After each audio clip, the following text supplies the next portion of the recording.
Bonjour, Isabelle Arsenault, conseillère d'orientation et psychothérapeute. Et je vous reçois aujourd'hui dans mon petit cabinet tout à fait gratuitement et confidentiellement pour vous proposer certaines explications que je donne à plusieurs de mes clients et je me suis dit que ça pourrait vous aussi vous intéresser. Et comme ça me tient vraiment à cœur de partager, de rejoindre plus de gens, de vraiment dépasser de beaucoup le cadre de mon petit bureau, c'est pour ça que j'ai mis en place le projet Capitaine de ma vie pour t'aider à reprendre toi aussi le pouvoir sur ta vie. Donc aujourd'hui, dont je veux vous parler, c'est ça arrive souvent que j'ai des clients qui me parlent à quel point ils savent que ça serait bon pour eux de faire telle chose, mais qu'ils n'arrivent pas à se décider à le faire. Alors vous, est-ce que ça vous est arrivé?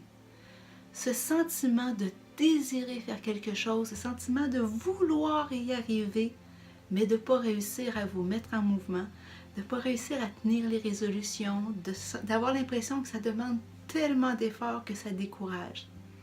Et pourtant, ça serait tellement satisfaisant si on pouvait avoir la fierté de le réussir, si ça pouvait devenir même agréable d'avancer vers cet objectif qui nous tient à cœur.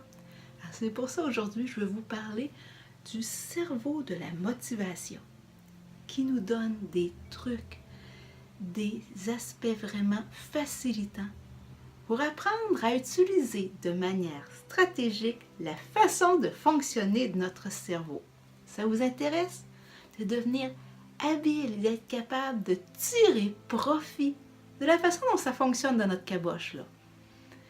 Alors, je vous explique en gros. Le cerveau, notre cerveau humain, il s'est développé en plusieurs étapes dans l'histoire. C'est le résultat de toute une évolution. Alors, on a à la base, ce qui est notre cou, notre cervelet, on a à la base, ça vient de notre colonne, une première partie du cerveau extrêmement primitive. Ça, c'est l'équivalent de lézard d'il y a plusieurs millions d'années. Et là, cette partie du cerveau, elle sert aux instincts de survie. Son unique but, c'est d'essayer de ne pas mourir. Dans la vie, des fois, on dit, là on est juste en survie. On ne peut même pas penser à être heureux, on est juste en survie. C'est cette partie-là du cerveau qui domine dans ce temps-là. Heureusement, elle nous protège, mais elle ne nous permet pas d'être heureux.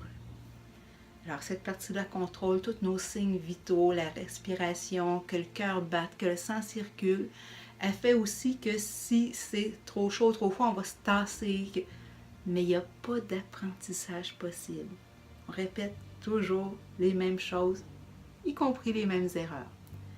Par la suite, l'évolution avance et on arrive à une deuxième partie qui recouvre, qui est une partie où on peut percevoir les choses en termes d'agréable ou désagréable. Et à partir de là, il y a une mémorisation, il y a un apprentissage. Si c'est agréable, mon cerveau l'enregistre pour que j'essaie de le refaire. Si c'est désagréable, il l'enregistre pour que je fasse tout pour éviter de le refaire. Et avec l'influence du premier qui va me sauver la vie, ça va faire que ce qui est désagréable, je vais essayer encore plus d'éviter de le faire. Alors ici, on a le système limbique. On a le système reptilien et le système limbique. Alors, on continue dans l'évolution. On avait une première partie, une deuxième se rajoute par-dessus le cortex. Ce qu'on appelle notre matière grise, ce qui occupe la majorité de la place dans notre crâne ici, là, comme un gros ordinateur, plein de connexions, plein de possibilités de réussir à lier des éléments entre eux qui nous permet d'avoir tout le langage, la capacité d'abstraction, la capacité de calcul, de créativité, d'art, un déploiement fantastique, ce que normalement on nomme en gros l'intelligence, quand on parle d'intelligence comme un test peut le mesurer, ça vient prendre un gros potentiel. Mais cette partie-là, matière grise, elle ne communique pas très bien avec la partie en dessous, les deux parties en dessous. C'est là qu'on a des clés intéressantes. Donc, première partie, deuxième partie, troisième partie. Il y a encore un petit développement qui s'ajoute par rapport, par exemple, aux gorilles, aux chimpanzés qui ont cette partie-là commune avec nous, le front. Tout ce qui est sur le devant de notre cerveau, ça s'ajoute par après. Et c'est là que ça devient intéressant. Maintenant, je vous reviens à la motivation. Là, je vous ai rien que parlé du cerveau, puis c'était pas nécessairement palpitant. La motivation. Dans ma partie ici, j'ai des pulsions instinctives pour éviter ce qui met ma vie en danger. Ici, si c'est agréable, je veux le refaire. Apparaît un circuit de la motivation. C'est agréable, mon cerveau sécrète, libère de la dopamine. C'est le fun, ça goûte bon et j'ai envie de le refaire. Mais je n'ai pas de contrôle dessus. Je mange du gâteau au chocolat, j'ai du plaisir, j'ai envie d'en manger d'autres. Mais je ne peux pas, à ce moment-là, avoir le plaisir à l'avance. J'arrive à ma dernière partie dans le préfrontal et c'est là que c'est intéressant. Parce que là, il y a un autre centre d'émission de la dopamine, une autre partie du circuit de motivation qui est liée à mes buts, à mes valeurs, à l'altruisme, vers quoi je vais, ce que je veux bâtir, quel sens ça a pour moi. Et là, je peux savourer à l'avance ce que je veux obtenir. Et ça, là, ça fait tellement de différence dans la motivation. Parce que j'aurais peut-être dû d'abord vous dire que la partie cortex, matière grise, la partie qui est très ordinateur, elle n'a pas de pouvoir sur nos émotions.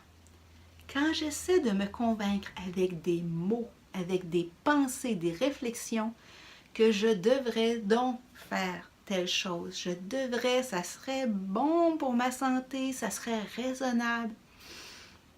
Pouvoir motivationnel très, très, très faible. Mais quand je viens utiliser la capacité de mon préfrontal, là, il y a un pouvoir motivationnel. Ça goûterait bon de le faire. Quand ça va être fait, je vais me sentir tellement fière. Là, j'ai envie de le faire. Je viens passer par la façon dont mon cerveau est structuré. Je laisse tomber tout ce qui est le raisonnement logique. Pas le laisser tomber dans le sens que ça n'existe pas, mais c'est pas là que je vais puiser ma motivation. Je vais puiser dans ma motivation dans quelle valeur ça va toucher en moi. Qu'est-ce qui va goûter bon? Comment je vais me sentir quand ça va être fait? Parce que là, c'est le truc que je vous donne. Pensez d'avance à quand ça va être atteint votre objectif. Comment vous allez vous sentir? Comment vous allez vous tenir? Lesquelles de vos valeurs, lesquelles de ce qui est important pour vous dans la vie va être actif? Et là, ensuite, quand c'est le temps, par exemple, de prendre un repas plus équilibré pour retrouver sa ligne. Je prends un exemple très simple. Mais si je pense à l'avance, je vais être tellement fière. Quand je vais avoir retrouvé la ligne que je veux, je vais me sentir belle, je vais me sentir digne, je vais arrêter d'avoir honte. Je vais sentir que j'ai ma place, puis ça devient beaucoup plus facile. Alors que quand je me dis, je le sais que c'est pas bon pour ma santé, il faudrait que je diminue, c'est pas très efficace. Puis à ce moment-là, la partie plus ancienne de mon cerveau qui dit « Oui, mais ça goûte bon quand je prends du gâteau au chocolat », elle l'emporte facilement sur notre raisonnement. Mais les valeurs, mais les buts, oui, mais je veux atteindre ma ligne parce que pour moi c'est un but, parce que je vais faire telle chose quand ça va être atteint, parce que pour moi ça va représenter que j'accorde de l'importance à ma santé. Mettez vos mots à vous à cette place-ci. Mais là, on s'en va au cœur même de la motivation dans notre cerveau. On s'en va là où peut être sécrété, déployé les neurotransmetteurs qui font que ça devient agréable de le faire.